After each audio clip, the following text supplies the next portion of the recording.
Welcome to the penultimate episode of the Squiggly Careers Skills Sprint. Are you excited? Yes. It's like we're nearly there. Everyone's sprinting for quite a long time. 19. This is 19 skills that you have invested in learning as part of this sprint. So I'm proud of our listeners. Good. Great. I mean, she's proud too. It's deep in her. So for this skill, we're going to talk about goal setting.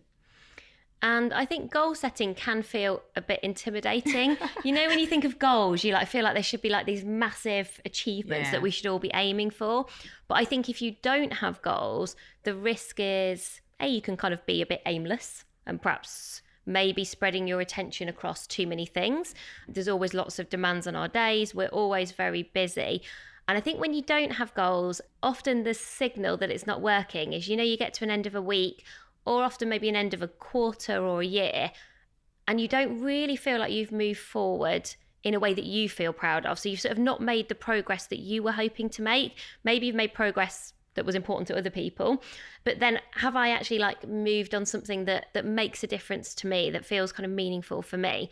So I don't think you have to have loads of goals, but I do think kind of knowing what change do you want to make, kind of what matters to you within this kind of month or within this quarter, can just help you to focus on kind of what's important to you. So how do you set and stick to goals, Helen? I think that is actually a useful setting, and sticking leads nicely into my idea for action, which is about zoom in, zoom out goal setting. So the setting for me is the zoom out. So let's say, what do I want to achieve by the end of the year? And I might think, there's a particular program that I want us to launch for Squiggly Skills by the end of the year. So that's kind of nice, a goal setting. Just saying that for me does not mean I'm going to stick to it, because it feels quite far away. It's kind of a nice to do, but I've got so many urgent and important things that might get in the way of that. So as well as having the zoom out goal, I need to have a zoom in goal. And the way I do that, so let's say there's something we want to launch by the end of the year. What I will then do is I'll sort of break that time period in half. So I'll say, okay, so in the next 3 months, I need to achieve that in order to get to here. And then I break it down again. So in that scenario, I break it down into 3 months, and I'd be like, okay, so if I want to achieve that in 3 months, then what do I need to do each month to get to there? And sometimes a month's enough. Like for me, I might go, okay, so by the end of the month, I need to achieve that. And that is all I focus on, because it's almost like dominoes in terms of the goal. I know if I just do that thing that month and that thing that month, then it all adds up to the outcome that I'm working towards. The thing I would say is that time period is very dependent on what you want to achieve and by when. So I always just start with the zoom out bit, and then I sort of divide the time appropriately. I halve it first, and then I halve it again, or do it in thirds, whatever works. But all I do is work towards the next zoom in goal, and I just trust that if that's what I do, that domino falls and it takes me to the next one. And I just find that more motivating than working towards this big thing over here that I'm probably going to get distracted by if that's the only thing I focus on. So setting and sticking by doing the zoom out and the zoom in is what works for me. I've been having quite a few conversations with our team about their goals for the year ahead. So I was like, this feels very timely.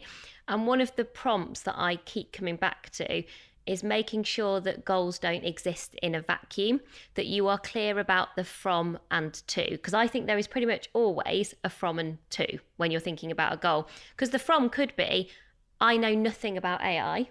That's my kind of from, that's my starting point.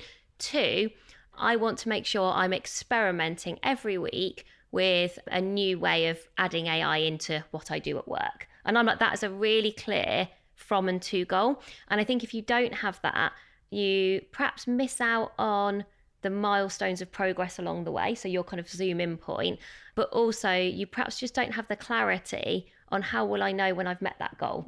How do I know what success looks like? Now, sometimes it's easier, I think, if there's a number. So if you were talking about a goal of doubling the size of podcast listeners, that's it's not an easy goal to achieve, but it's an easy one to know whether you've, hit or miss. It's so obvious.